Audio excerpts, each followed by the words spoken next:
আসসালামু আলাইকুম। HSC 24 batch, তোমরা বিগত বেশ কয়েকদিন ধরে পার্সোনালি আমাদেরকে ইনবক্স করেছো, প্ল্যাটফর্ম এবং পেজেও অনেকগুলো মেসেজ করেছো, মেইল করেছো তোমাদের কিছু দাবি দাওয়া পেশ করার জন্য।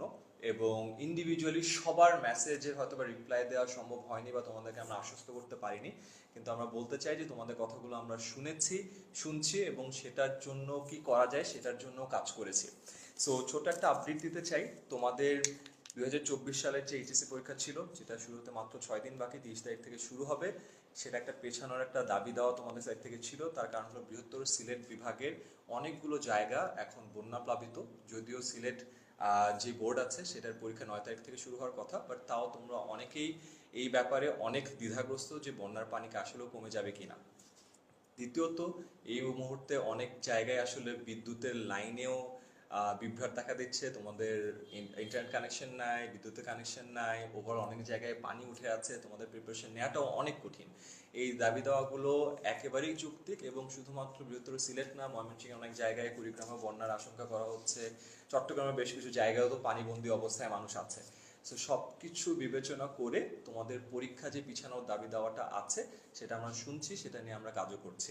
আজকে সকালবেলা আমরা যারা এডটেক নিয়ে কাজ করছি, অনেক সিনিয়র টিচার এবং বিভিন্ন অর্গানাইজেশন বা এডটেক প্ল্যাটফর্মের যারা ফাউন্ডিং মেম্বাররা আছে, তারা সবাই মিলে বসে একটা ডিসকাশন হয়েছে। ইনফ্যাক্ট সেটা একটা প্রেস ব্রিফিংও হয়েছে, যেটা খুব শীঘ্রই আমাদের মিডিয়াতেও যাবে। সেখানে তোমাদের দাবি দাওয়াগুলো নিয়ে আমরা পরবর্তীতে গুছিয়ে স্টুডেন্ট যারা আছো তাদের রিপ্রেজেন্টেটিভদের সাথে কথা হয়েছে এবং একটা স্মারকলিপি তৈরি করা হয়েছে। আজকে বিকাল 5টা নাগাদ এই স্মারকলিপিটা তৈরি হয়েছে এবং এই স্মারকলিপিটা অলরেডি আমরা মাননীয় শিক্ষামন্ত্রী নফেল ভাইকে আমি পার্সোনালি পাঠিয়েছি এবং তিনি দেখলে, কন্ট্যাক্ট করলে আমি পার্সোনালি তাকে তোমাদের দাবি দাওয়াগুলো কীভাবে তুলে ধরা যায় সেটার চেষ্টা করব। আর এটার যে হার্ড কপি আছে সেটা আগামীকালকে সশরীরে শিক্ষা মন্ত্রণালয়ে আমরা জমাও দিয়ে আসবো। আমাদের সাইড থেকে আমরা চেষ্টা করব তোমাদের যে ভয়েসটা আছে, তোমাদের যে প্রবলেমটা আছে, তোমাদের যে চাওয়া পাওয়াটা আছে, সেটার জন্য যথাযথ কর্তৃপক্ষের কাছে পৌঁছায় সেটা সর্বাত্মক চেষ্টা করা।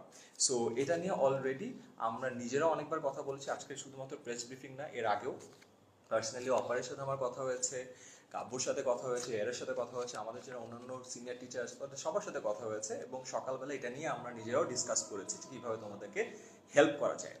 বাট আমরা বলতে চাই, আর মাত্র 6 দিন বাকি, 30 তারিখে পরীক্ষা শুরু হবে। এটা রেজাল্ট কি হবে আমরাও জানি না। তাই তোমরা 30 তারিখ পরীক্ষা ধরেই প্রিপারেশনটা প্লিজ চালিয়ে যাও এবং এটার ব্যত্যয় করো না। কোনো যদি আপডেট থাকে আমরা চেষ্টা করব যত দ্রুত সম্ভব তোমাদেরকে জানিয়ে দেওয়ার এবং যথাযথ কর্তৃপক্ষের সাথে যেভাবে তোমাদের দাবি দাওয়াগুলো তুলে ধরা সম্ভব হয় সেটা আমরা চেষ্টা করব। আর আজকে সকালের প্রেস ব্রিফিংয়ের ব্যাপারে যদি ডিটেল কাব্য একটু বলিস তাহলে সুবিধা হয়। আচ্ছা, তোমরা অলরেডি জানো যে আমরা মোটামুটি গতকাল থেকে তোমাদেরকে আশ্বস্ত করেছিলাম যে আমরা হচ্ছে একটা স্মারকলিপি জমা দিতে যাব। তো আমরা এর থেকে সকল প্ল্যাটফর্মের যারা ফাউন্ডার মেম্বার ছিলাম বা যারা টিচার ছিলাম তারা আমরা একত্রিত হয়েছিলাম এফডিসি মোড়ে। তো সেখানে হচ্ছে আমরা চ্যানেল আই, তারপর হচ্ছে এটিএন বাংলা, এদের সাথে আমরা প্রেস ব্রিফিং করেছি। এছাড়াও আমাদের আরও বেশ কিছু চ্যানেল আমাদের এই যে শিক্ষার্থীদের দাবি দেওয়াটা আছে সেটা তারা নিউজের মাধ্যমে তুলে ধরবেন।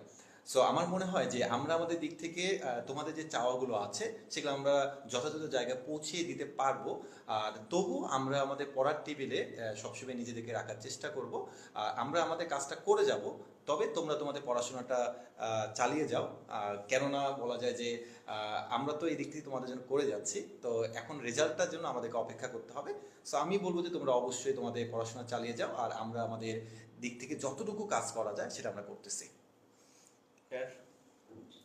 ভাই এখানে মেনশন করা দরকার যে শুধুমাত্র সিলেট বোর্ডেই না, অর্থাৎ সিলেট বিভাগের শিক্ষার্থী না, আমাদের এক্ষেত্রে দিনাজপুর বোর্ড আছে, ময়মনসিংহ বোর্ড আছে, ইভেন চিটাগাং বোর্ডের বেশ কিছু জায়গা আছে, সেখানেও কিন্তু বন্যাতে প্লাবিত এবং সেইখানকার শিক্ষার্থীরাও আমাদের সাথে রেগুলার বেসিসে কন্ট্যাক্ট করছে। তো তাদেরও একটাই দাবি যে আমরা তো আসলে একদম সুস্থ অবস্থায় এবং সব ধরনের সুযোগ সুবিধা নিয়ে আমরা কিন্তু পরীক্ষায় বসতে পারছি না।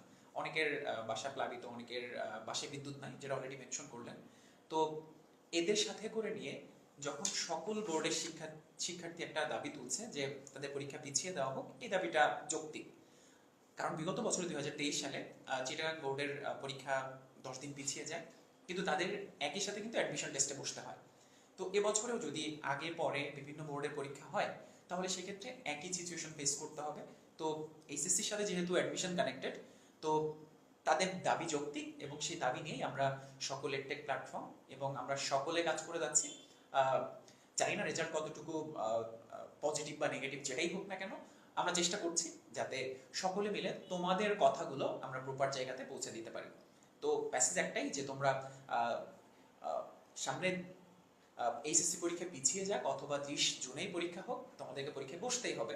তো তোমাদের পড়াশোনাটা চালিয়ে চালিয়ে যেতে হবে। আমরা আরেকটা বিষয় এখানে খুব সুন্দর করে আমরা জানিয়েছিলাম আমাদের মিডিয়াকে, সেটা হচ্ছে যে এইচএসসির একটা এইচএসসি রেজাল্টটা কিন্তু বলা যায় যে অ্যাডমিশন একটা ভালো প্রভাব ফেলে। কেননা আমি যদি মেডিকেল এক্সাম দিতে চাই সেখানে হচ্ছে এইচএসসি রেজাল্ট দেখবে, তারপর হচ্ছে বুয়েটে এক্সাম দিতে গেলে এইচএসসি মার্কস দেখবে, তারপর ঢাকা বিশ্ববিদ্যালয়ের রেজাল্টের উপর একটা অনেক বড় একটা প্রভাব থাকে এইচএসসি।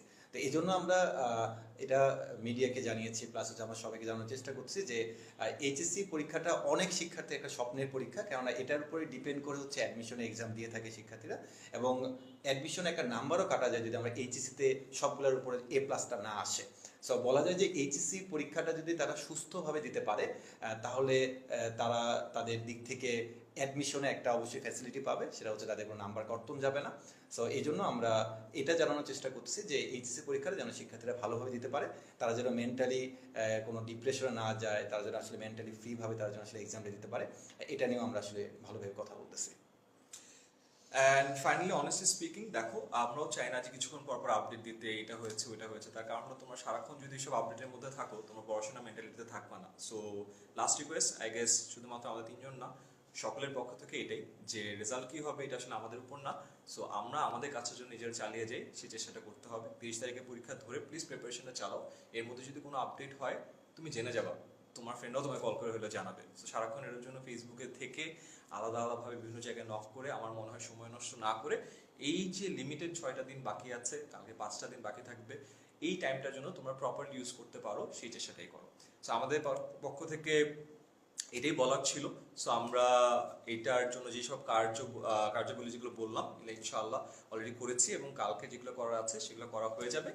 আর এগেন যদি কোনো আপডেট থাকে ইনশাআল্লাহ আমরা জানাবো। সবাই ভালো থাকবে এবং তোমাদের এইচএসসি পরীক্ষার জন্য অনেক অনেক শুভকামনা।